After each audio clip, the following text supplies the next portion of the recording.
സ്ത്രീകളെ സംബന്ധിച്ചിടത്തോളം ഇനി ശുഭയാത്രയാണ്. ഓർഡിനറി KSRTC ബസ്സുകളിൽ സൗജന്യ യാത്ര നടപ്പിലാക്കാൻ പോവുകയാണ്. അതിന്റെ ഭാഗമായി ഈ ഉദ്ഘാടന ബസ്സിൽ ടിക്കറ്റ് മുറിക്കാൻ അവസരം കിട്ടിയ ജയകുമാരി ചേച്ചിയാണ് ഇപ്പോൾ 24-നോടൊപ്പം ഉള്ളത്. എത്രത്തോളം സന്തോഷമുണ്ട്? വലിയൊരു അവസരമാണല്ലോ ലഭിച്ചിരിക്കുന്നത്. തീർച്ചയായിട്ടും ഭയങ്കര സന്തോഷം തന്നെയാണ്. കാരണം KSRTCയുടെ ചരിത്രത്തിൽ തന്നെ ആദ്യമായിട്ടാണ് ഇങ്ങനെ വനിതകൾക്കൊരു ഫ്രീ യാത്ര അനുവദിക്കുന്നത്. അതിൽ തന്നെ KSRTCയിൽ തന്നെ ഒരു 1500ഓളം വനിതാ കണ്ടക്ടർമാരുണ്ട്. അതിൽ ഒരാൾ ആയ എന്നെ ഇതിലേക്ക് സെലക്ട് ചെയ്തതിൽ എനിക്ക് ഭയങ്കര അഭിമാനവും സന്തോഷവും എല്ലാം ഉണ്ട്. ഒരുപാട് വനിതാ കണ്ടക്ടർമാരുണ്ട്, പക്ഷെ ചേച്ചിക്കാണ് ഈ അവസരം ലഭിക്കുന്നത്. എങ്ങനെ തോന്നുന്നത്? എങ്ങനെയാണ് ആ നറുക്ക് വീണത്? നറുക്ക് എങ്ങനെയാണ് വീണതെന്ന് എനിക്കറിയില്ല. യഥാർത്ഥത്തിൽ എന്നെ നമ്മുടെ ED operation means executive director ഓപ്പറേഷൻസും CTOയും ആണ് ഇങ്ങനെ നാളെ കണ്ടക്ടറായിട്ട് ജയകുമാരിയാണ് പോസ്റ്റ് ചെയ്തിരിക്കുന്നത് എന്ന് പറയുന്നത്.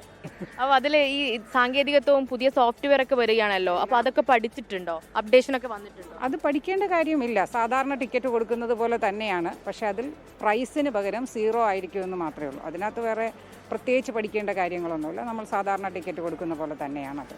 ഈ സൗജന്യ യാത്ര എന്ന് പറയുമ്പോൾ ടിക്കറ്റ് എടുക്കണം, പക്ഷെ പണം കൊടുക്കേണ്ടതില്ല, അങ്ങനെയല്ലേ? അതെ, എല്ലാ രീതിയും സാധാരണ ഒരു യാത്രക്കാരൻ യാത്ര ചെയ്യുമ്പോൾ നമ്മൾ എങ്ങനെയാണോ ചെയ്യേണ്ടത് അതുപോലെ എല്ലാം ചെയ്യണം. കാരണം ഇപ്പോൾ ഒരാൾ ഇവിടുന്ന് കയറി സ്റ്റാച്യൂവിലേക്ക് ടിക്കറ്റ് പറഞ്ഞു, ഞാൻ സ്റ്റാച്യു ടിക്കറ്റ് കൊടുത്തു. അയാൾ പക്ഷേ അവിടെ ഇറങ്ങിയില്ല. സ്റ്റാച്യു മീൻസ് ഞങ്ങളുടെ ഫസ്റ്റ് സ്റ്റേജ് സ്റ്റാച്യു ആണ്. അടുത്ത ഫസ്റ്റ് സ്റ്റേജ് ഓർഡിനറിക്ക് പട്ടമാണ്, അങ്ങോട്ടാണ് പോകുന്നതെങ്കിൽ. അപ്പോൾ പട്ടത്തേക്ക് പോകുവാൻ അയാൾ എനിക്ക് ഫ്രീ അല്ലേ എന്ന് പറഞ്ഞ് സ്റ്റാച്യൂവിൽ ഇറങ്ങാതെ പട്ടത്തിറങ്ങാൻ നിന്നാൽ കണ്ടക്ടർക്കും പെനാൽറ്റിയാണ്, യാത്രക്കാരനും പെനാൽറ്റിയാണ്. കാരണം അവർ പറയുന്ന സ്ഥലം വരെയുള്ള കൃത്യമായ ടിക്കറ്റ് വീണ്ടും അയാൾക്ക് യാത്ര ചെയ്യണമെങ്കിൽ അവിടുന്ന് വീണ്ടും ഒരു ടിക്കറ്റും കൂടി കൊടുക്കേണ്ടി വരും. പൈസ പ്രിൻറ്റിൽ വരുന്നില്ല, അല്ലെങ്കിൽ കളക്ഷനിൽ വരുന്നില്ല എന്ന് മാത്രമേ ഉള്ളൂ. ബാക്കി എല്ലാ നിയമങ്ങളും KSRTC ഇപ്പോൾ നടത്തിക്കൊണ്ടിരിക്കുന്ന പോലെ തന്നെയാണ് വിഭാവനം ചെയ്തിരിക്കുന്നത്. ടിക്കറ്റ് ഈ 0 ടിക്കറ്റ് ആണെങ്കിൽ പോലും അത് എടുത്തില്ലെങ്കിൽ 500 രൂപ പിഴയുമുണ്ട്. അതുപോലെ മറ്റൊരു സംശയം, ഇനി നാളെ ആരെങ്കിലും ഒരാൾ ബസ്സിൽ കയറിയിട്ട് എനിക്ക് പൈസ തരണം, എനിക്ക് സൗജന്യ യാത്രയുടെ ആവശ്യമില്ലെന്ന് ഏതെങ്കിലും വനിത പറഞ്ഞാൽ കണ്ടക്ടറുടെ മറുപടി എന്തായിരിക്കും? അതിനെന്താണ്, ഇതുവരെ KSRTC ഒന്നും പറഞ്ഞിട്ടില്ല. നമുക്ക് അങ്ങനെ ഒരു ടിക്കറ്റ് ഓപ്ഷൻ ഇല്ല. കാരണം ഫീമെയിൽ എന്ന് പറയുമ്പോൾ തന്നെ 0 ടിക്കറ്റേ വരുള്ളൂ. പിന്നെ മെയിൽ ഓപ്ഷൻ ഇട്ട് അടിച്ചു കൊടുക്കേണ്ടി വരും.